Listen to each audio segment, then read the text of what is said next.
UP में अवैध शराब का धंधा बदस्तूर जारी है। एक बार फिर यूपी में जहरीली शराब से मौतों का आंकड़ा बढ़ गया है।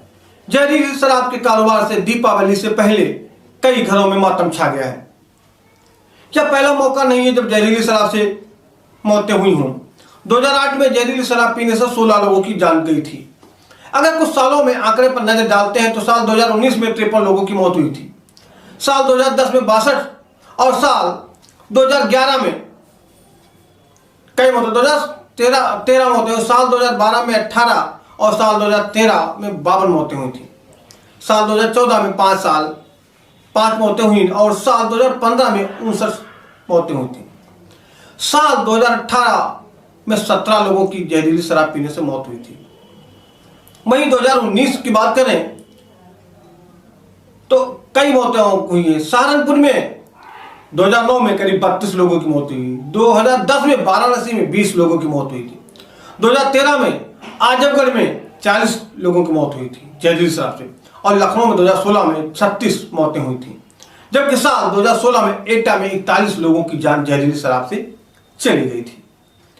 इन आंकड़ों में सबसे ज्यादा एक चीज चौंकाने वाली है कि ज्यादा पुरुष शामिल है। जहरीली शराब से मरने वालों की संख्या में कुल मरने वालों की संख्या से 79% पुरुष हैं, वहीं महिलाओं की जान भी जहरीली शराब से गई है। 21% महिलाएं भी इसमें शामिल हैं। गौरतलब है जहरीली शराब की बिक्री को रोकने की जिम्मेदारी आबकारी विभाग की होती है, लेकिन देखा गया कि राज्य में अवैध शराब माफियाओं का हौसला इस कदर बुलंद रहता है कि उनके ऊपर प्रशासन की कोई कार्रवाई कारगर नहीं होती। अखिलेश सरकार में उन्नाव और लखनऊ में जहरीली शराब पीने से 33 लोगों की मौत हो गई थी। उस वक्त भी कार्रवाई की बात कही गई थी, मगर लगाम लगाने में उत्तर प्रदेश पुलिस और प्रशासन नाकाम रहता है। वहीं यूपी के मुख्यमंत्री योगी आदित्यनाथ ने घटना पर दुख जताया और मृतकों को 2-2 लाख रुपए का मुआवजा दिया। आपको याद है कि 2 दिन पहले, दीपावली से 1 दिन पहले, बंसरा थाना क्षेत्र में जहरीली शराब से 3 लोगों की मौत हो गई थी, जबकि करीब आधा दर्जन लोग गंभीर हालत में अस्पताल में भर्ती कराए, जिसमें 2 लोगों की और मौत हो गई। यानी कुल मरने वालों का आंकड़ा 5 हो गया है और करीब 4 से 5 लोग अभी भर्ती हैं जिनका इलाज चल रहा है।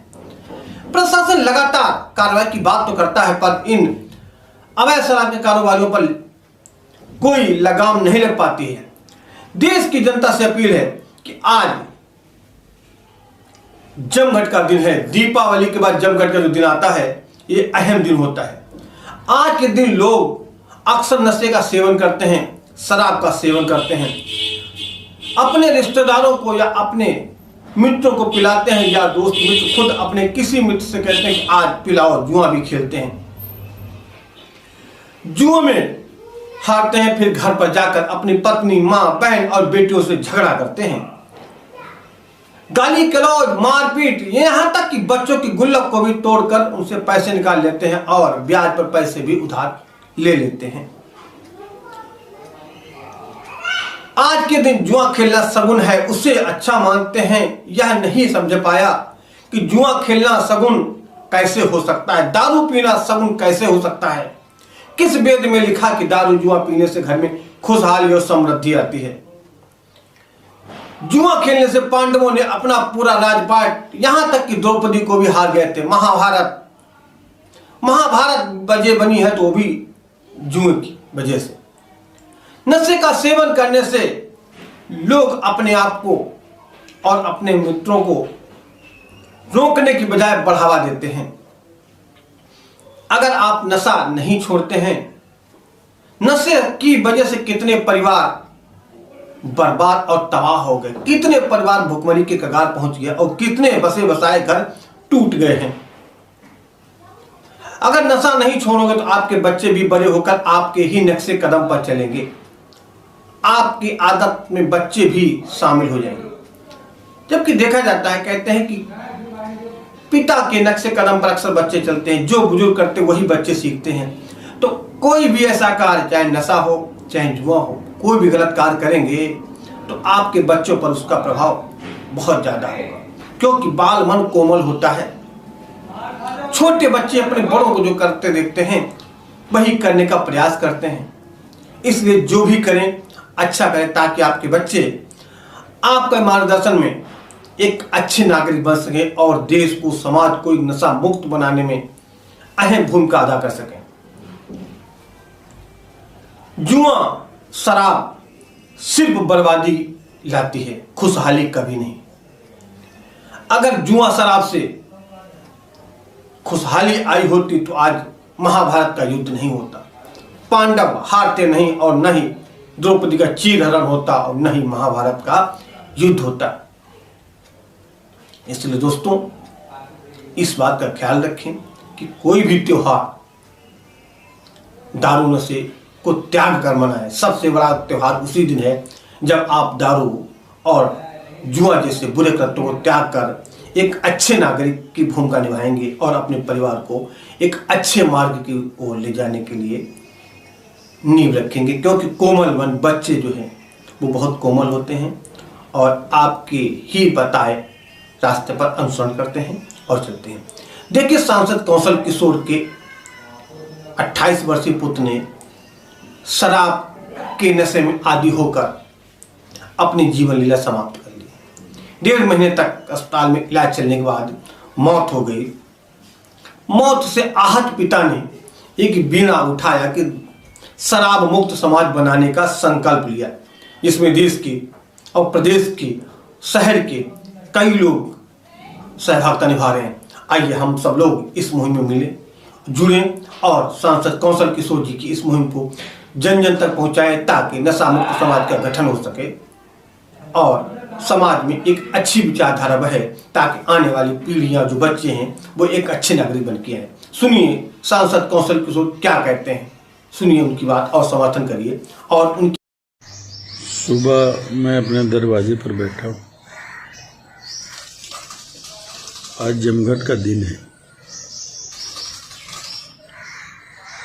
आज के दिन लोग शराब का सेवन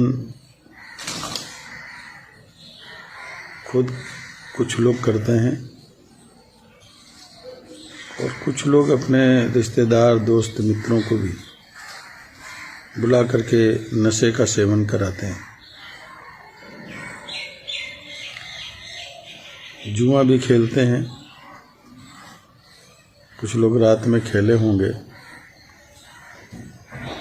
दिन में भी खेलेंगे। बहुतों को मैं जानता हूँ कि अपने घर दिन भर नहीं जाएंगे, खाना नहीं खाएंगे,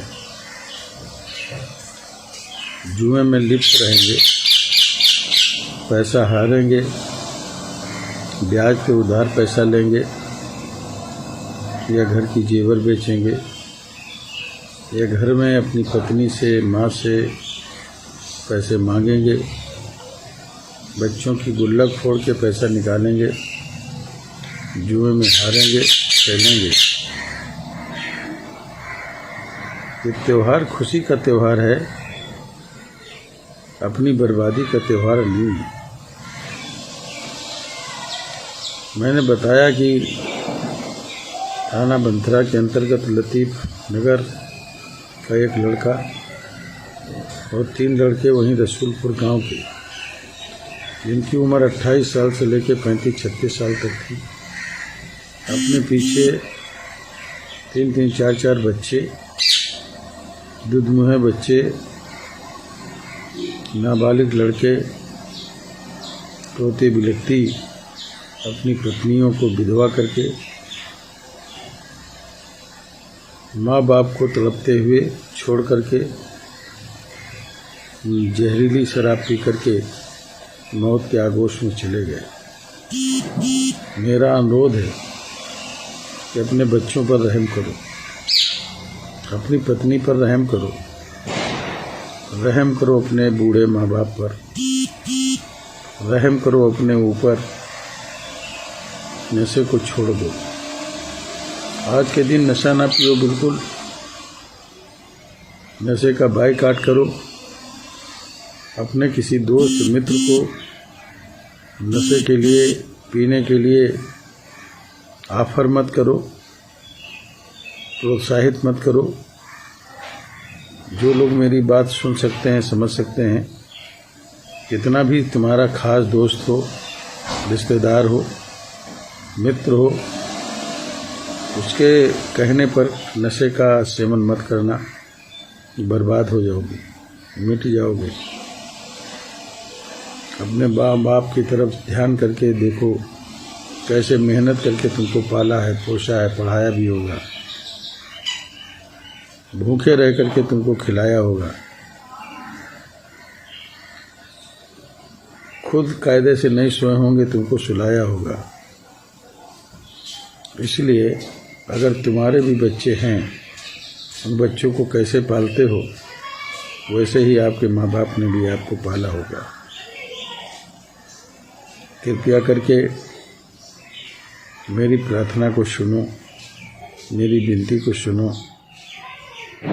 अपने आप पर रहम करो, अपने बच्चों पर रहम करो, अपने भाइयों और बहनों पर रहम करो। शादीशुदा हो तो अपनी पत्नियों पर रहम करो, नहीं शादीशुदा हो तो अपने माँ बाप पर रहम करो। मगर मेरी विनती है कि नशे को हाथ ना लगाओ, नशे का सेवन ना करो। जमघट के दिन अपने आप को रोको। हम किसी भी कीमत पे, किसी भी दबाव में, किसी के कहने पर नशे का सेवन नहीं करेंगे। अपने आप को नशे से बचाएंगे। किसी भी कीमत पर हम जुआ नहीं खेलेंगे, गलत काम नहीं करेंगे। ये संकल्प लेने का काम करो। ये मेरा अनुरोध है, ये मेरी विनती है, ये मेरी प्रार्थना है। समाज को बचा लो, अपने आप को बचा लो, समाज बच जाएगा, लोग बच जाएंगे, आपका स्वाभिमान बचेगा, आपकी इज्जत बचेगी। नशा पीने वालों की, शराब पीने वालों की, जुआ खेलने वालों की समाज में कोई इज्जत नहीं बचती, उनको कोई अच्छी नज़र से नहीं देखता। हम नहीं चाहते कि आपका स्वाभिमान गिरे। मेरी बात को अन्यथा नहीं लेना है, लेकिन फिर आपसे अनुरोध है कि अपने बच्चों पर रहम करो, अपनी पत्नी पर रहम करो, अपने माँ बाप पर रहम करो, अपने भाई बहनों पर रहम करो, अपने दोस्तों पर भी रहम करो, खुद अपने आप पर रहम करो, अपने जीवन को बेहतर बनाओ। खुशियों का त्यौहार है दीपावली, जमघट। आज जमघट का दिन है। अपने आप को बचा कर नशे से बचाकर, जुए से बचा कर के रखो। धन्यवाद।